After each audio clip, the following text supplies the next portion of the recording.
नमस्कार। ये एक एस्ट्रोलॉजी का लर्निंग वीडियो है और ये बिल्कुल बेसिक से स्टार्ट हो रहा है और इसमें मैं सारा चीज़ आगे जाके कवर करने वाला हूँ, इंक्लूडिंग प्राचीन एस्ट्रोलॉजी, केपी एस्ट्रोलॉजी, नाडी एस्ट्रोलॉजी और जितने भी टॉपिक है वो ए टू जेड मैं मेरी कोशिश रहेगी कि मैं इस पे कवर करूँ। और ये फर्स्ट चैप्टर है इसका और ये उन लोगों के लिए ये वीडियो है जिनको बिल्कुल भी एस्ट्रोलॉजी के बारे में नहीं आता है। और जैसे कि आप मेरे सामने देख पा रहे होंगे कि एक मैंने ब्लैंक चार्ट तैयार किया हुआ है। इसमें कुछ भी नहीं लिखा हुआ है, ये बिल्कुल खाली कुंडली है। इसे हम लोग कहते हैं नॉर्थ इंडियन चार्ट। दो तरह की चार्ट प्रिपेयर होती है, एक नॉर्थ इंडियन स्टाइल, एक south Indian style. South Indian style में हम लोग कभी बाद में बात करेंगे। तो जैसा कि मैं हिंदी में बात कर रहा हूँ तो मुझे उम्मीद है कि 90% लोग नॉर्थ इंडिया की तरफ से ही बिलोंग करते होंगे और मैं अपना बेस्ट दूंगा समझाने का। तो अगर आप इस तरफ देखते हैं तो यहाँ से हम लोगों की कुंडली बनना स्टार्ट होती है। जब भी आप कहीं पे भी कोई भी ऐप में या कोई पंडित जी या कोई जोशी आपको कोई भी आपको पतरी बना के देते होंगे तो आपकी पतरी इस तरह से दिखती होगी। और ये नॉर्थ की तरफ जो है ना, यहाँ से हमें स्टार्ट करना है। ठीक है। अब ये जो पहला है, ये अलग अलग खाने में आप देख रहे होंगे। यहाँ पे अलग अलग खाना है, ये हो गया अलग खाना, ये अलग खाना, ये अलग खाना, ये अलग खाना, सारा का सारा आप देख पा रहे होंगे। ठीक है। इसे हम लोग क्या कहते हैं एस्ट्रोलॉजी में? इसे हम लोग कहते हैं घर। ठीक है। घर होता है ना, तो ये घर हो गया। सभी अलग अलग जो खाना है उसको घर कहेंगे। और इंग्लिश में लोग बोलते हैं कौन से हाउस में, कौन से हाउसेस, है ना। अब ये जो है, ये हमारा पहला घर है। ठीक है। ये हुआ दूसरा घर, ये हुआ तीसरा घर, ये हुआ चौथा घर, पांचवा, छठा, सेवेंथ, एट, नाइन, 10, 11, 12। ठीक है। ये 12 घर हो गया। अब ये मैंने किस सीक्वेंस पे लिखा है आप ऑब्जर्व करेंगे तो ये एंटी क्लॉक वाइज जा रहा है। ठीक है। ऐसे ऐसे, है ना। तो हमारी जो कुंडली बनेगी जब भी, तो ये एंटी क्लॉक वाइज आएगी। ठीक है, इस तरह से, है ना। घूम करके एंटी क्लॉक की तरह घूम करके आएगा। अब बहुत से लोगों का सवाल रहेगा कि आप अपना कुंडली देखते हैं, कोई भी ऐप ऐप या कोई भी वेबसाइट में जा करके आप खुद से बनाने की कोशिश करेंगे तो किसी किसी लोगों के नंबर यहाँ पे 2 लिखा रहेगा, या हो सकता है 3 लिखा रहे, है ना, कुछ भी हो सकता है। तो इसका मतलब क्या हुआ कि क्या उनके कुंडली में यहाँ पे क्या थर्ड हाउस यहाँ से स्टार्ट हो रही है? तो जी नहीं। यहाँ पे जो नंबर लिखा रहता है, ये जो मैंने आपको इससे पहले बताया था, वो आपको याद करना होगा। वो प्रैक्टिस का चीज़ है, 2 से 4 दिन के अंदर आपको प्रैक्टिस हो जाएगी कौन सा घर कहाँ पे है। जैसे ये हो गया फर्स्ट हाउस, ये हो गया एट्थ हाउस, ये नाइन्थ, है ना। ये प्रैक्टिस पे हो जाती है, 2 से 3 दिन के अंदर हाथ साफ हो जाएगा। ये कोई बहुत बड़ा रॉकेट साइंस नहीं है। तो जिसका भी यहाँ पे 3 या 4 नंबर कुछ भी रहता है, 4 नंबर रहा अगर, तो उस व्यक्ति का ये जो है ना, ये लगन का लॉर्ड हुए 4 नंबर। ठीक है। अब ये मैं बहुत कॉम्प्लिकेटेड नहीं करने जाऊंगा कि मतलब आप याद करो।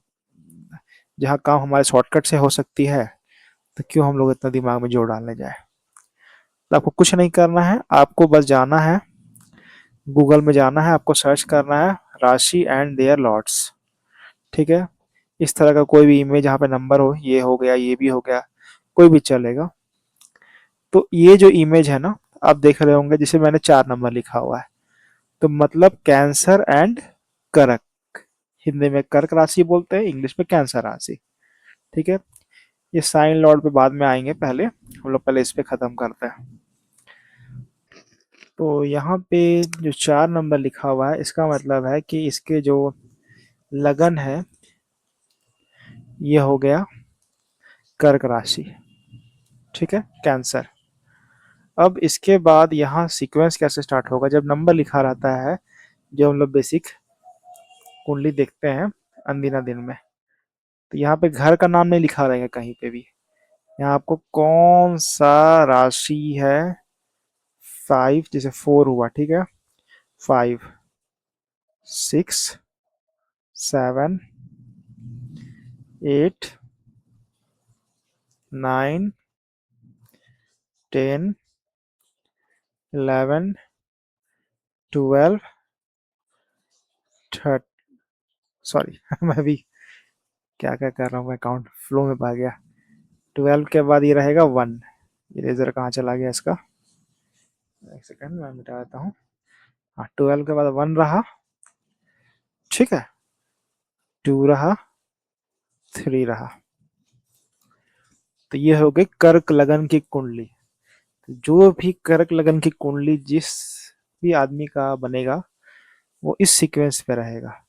सेम चाहे कोई भी हो, चाहे वो किसी का अगर मिथुन लगन की कुंडली हुई, तो यहाँ पे 4 की जगह पे 3 नंबर रहेगा, 4 नंबर रहेगा, 5, ठीक है, 6, 7, सेम सीक्वेंस पे रहेगी, है ना। और अगर हम लोग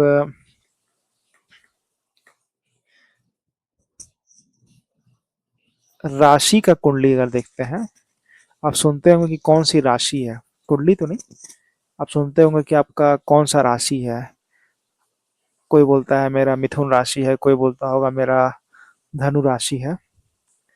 तो ये कुंडली में हम लोग कैसे देखेंगे, तो ये जब भी कुंडली में हम लोग रहेगा, तो ये हो गया लगन, ठीक है, ये जो एरिया हो गया, ये हाउस मतलब ये हो गया लगन, फर्स्ट हाउस, ठीक है। तो यहाँ से लगन हुआ, तो जो भी नंबर यहाँ पे रहेगा, जैसे कि यहाँ पे 1 नंबर है, आप देखिएगा, ठीक है। तो कौन सा लगन का ये कुंडली हुआ, ये मेष लगन का कुंडली हुआ, एरिस, ठीक है। जरूरी नहीं कि यही इमेज, कोई भी इमेज आप देख लो, ये है, यहाँ पे है, यहाँ पे भी है। अब ये हो गया लगन। अब कोई पूछा कि आपका राशि कौन सा है, तो राशि के लिए हमें देखना पड़ता है कि सपोज कीजिए कि उस इंसान का मून यहाँ पर है, ठीक है। आप देखते हैं कि उस व्यक्ति का मून यहाँ पे है, प्लेनेट, ठीक है। तो ये कौन सा हाउस हो गया, थर्ड हाउस हो गया। तो हमें हाउस नहीं देखना है यहाँ पे। अगर 1 है, 2 है, 3 है, तो 3 नंबर अगर लिखा हुआ है मून के बगल में, तो मतलब हो गया कि ये मिथुन राशि के जातक है, ठीक है। सपोज अगर आप देखिएगा यहाँ पे, है ना, 3 नंबर मिथुन लिखा हुआ है, जेमिनाई, ठीक है। अगर यही अगर यहाँ पे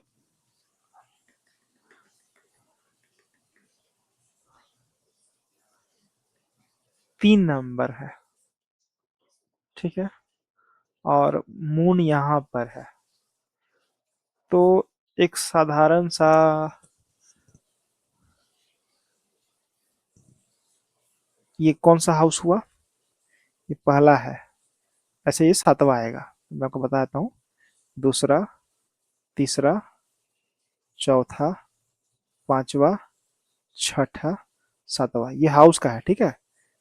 ये हो गया लगन, 3 नंबर। तो ये जब होगा तो यहाँ पे क्या लिखा हुआ होगा? यहाँ पे एक्चुअल में आपको लिखा हुआ होगा रियल लाइफ में 9 नंबर। ठीक है, ये हाउस का है। ठीक है ना, जो लिखा हुआ नहीं रहता, मैं आपको एक सिखाने का तरीका बता रहा हूँ बस, कि कैसे आपको देखना है। तो ये नंबर नहीं लिखा हुआ, लिखा हुआ होगा आपको यहाँ पे 9 नंबर। मून है यहाँ पे 7वें घर में। मीन्स अगर एक मिथुन लगन के जातक हैं, मून उनका 9वें घर, सॉरी 7वें घर में है, 9 नंबर अगर लिखा हुआ है, तो मतलब धनु राशि में है। क्या लिखा हुआ है? धनु राशि। ठीक है। अब इस पे हम लोग आते हैं कि सभी जो राशि हैं सबके लॉर्ड्स हैं, अलग अलग लॉर्ड हैं। तो आपको कुछ दिमाग नहीं लगाना है, आपको गूगल का इस्तेमाल करना है। सेम यही इमेज या कोई भी इस तरह का इमेज है, मोस्टली सब सही है, कोई भी गलत नहीं लिखा हुआ है। तो आपको देखना है कि एरीज के लॉर्ड कौन है? मंगल। ठीक है। सेम टॉरस के कौन है? शुक्र है, वेनस। जेमिनाई का है मरकरी। कैंसर के है मून। तो सेम इसी तरह से आपको देखना है कि उनके लॉर्ड कौन है। ठीक है, उनके लॉर्ड कौन है। तो ये आशा करता हूँ कि आपको यहाँ तक समझ में आ गया होगा। और आपको किसी भी तरह का डाउट है तो आप कमेंट कीजिए, मैं रिप्लाई करूँगा। और मैं आपको एक देखता हूँ अपने कितना समझे हैं। तो मैं आपको एक टास्क देख के जाता हूँ कि यहाँ पे आपका हो गया 4 नंबर। और यहाँ पे है मून, मतलब ये हो गया आपका लगन। ठीक है, 4 नंबर का लगन है। ठीक है, तो अब बताइएगा कि मून कौन से राशि में है। ठीक है, देखते हैं, आपको कमेंट करके बताइएगा। और इसके बाद अगला टॉपिक में हम लोग देखेंगे कि कहाँ से महादशा होती है, अंतरदशा होती है। डे बाय डे हम लोग अलग अलग टॉपिक पे जाएंगे।